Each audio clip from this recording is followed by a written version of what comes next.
Good morning. It is really good to be here preaching at St. Mark's once again. Thanks for having me. So I have a question to begin with.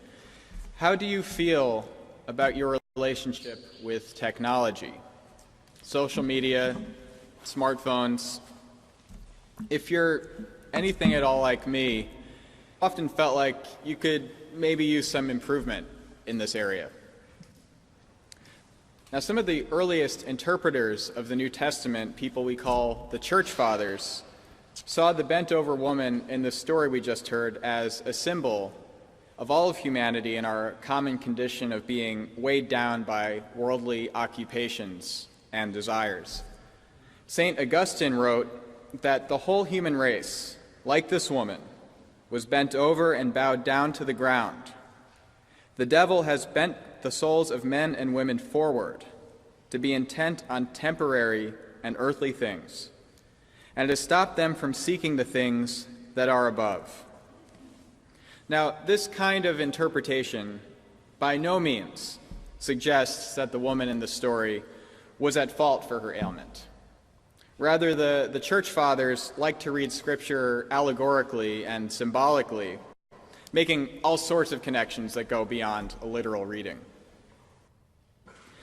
Now, when thinking about this, it occurred to me that we human beings living in the 21st century are a bent-over people.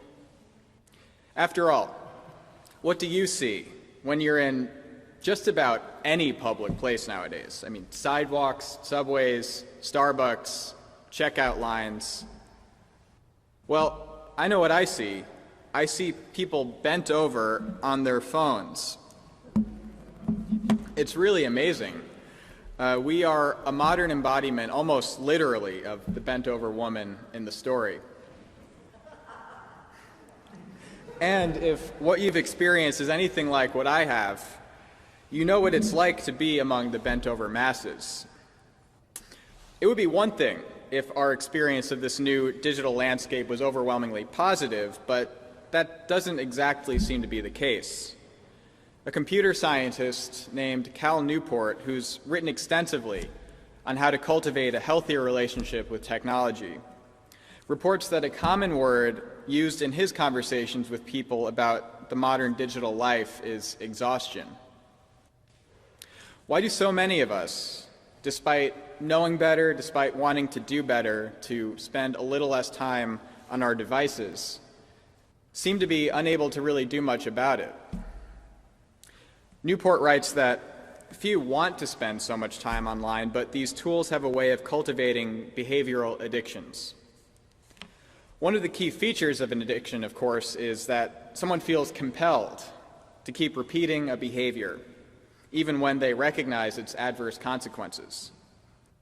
And the world of digital distraction can negatively impact us in a number of ways.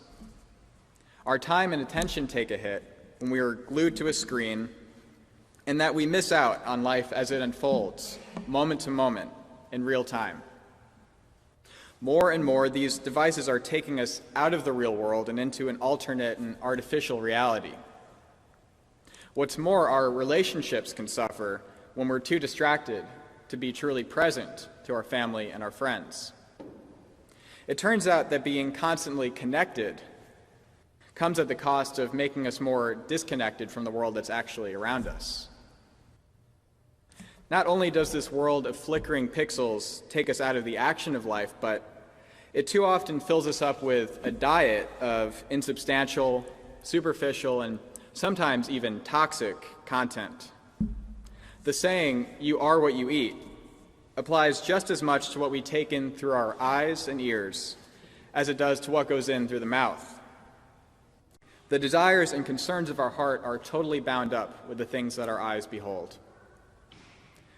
The Zen master Thich Nhat Hanh, in his teachings on the Buddhist Eightfold Path, includes right consumption as one of the areas of life that require our intention and discipline. Consumption, of course, brings to mind food and drink, but Thich Nhat Hanh expands this, and he includes entertainment and media. For just as there are toxins we can ingest through alcohol, drugs, and corn syrup, So there are also many digital distractions that are toxic for the mind. And we see this in studies that have shown that social media platforms like Facebook tend to lower mood and self-esteem. The Gospel of Luke says that this woman's bent-over condition was caused by an evil spirit. In a similar way, maybe we could say that there is an evil spirit at work keeping us bent over and glued to our screens.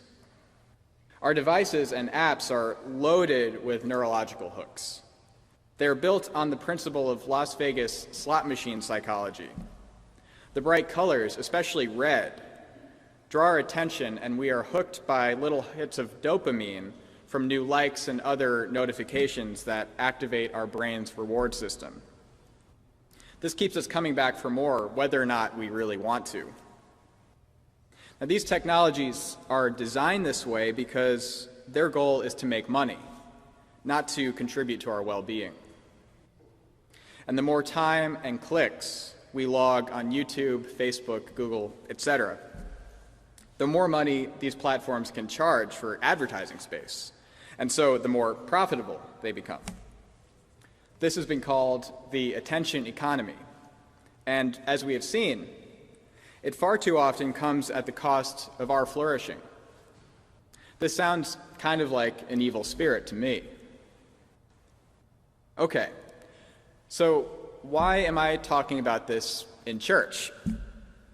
So we're on our phones too much, and maybe that's not the best thing for us, but what does this have to do with Jesus?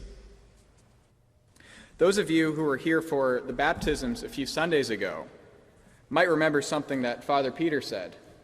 He quoted St. Irenaeus, who famously wrote that the glory of God is a human being fully alive. Similarly, the Gospel of John tells us that Jesus said that he came that we might have life and have it abundantly.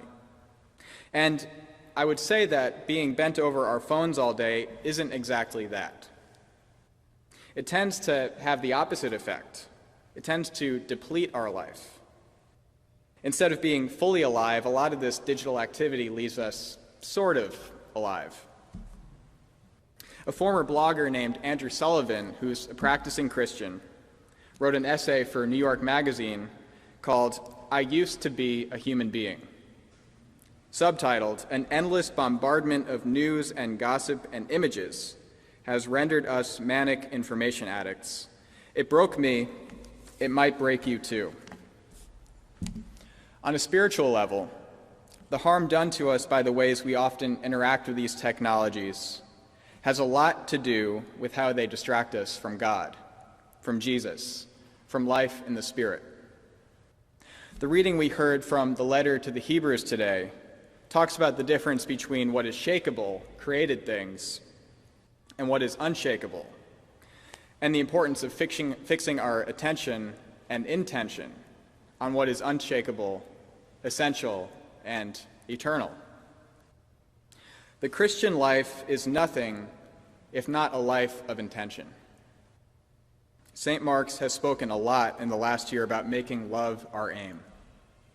We cannot afford to be taken off course from this holy and life-giving calling to be a people who are about Jesus and about love.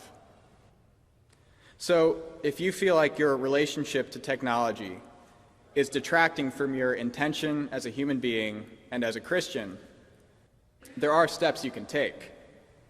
You can join what's called the Attention Resistance, not a formal institution.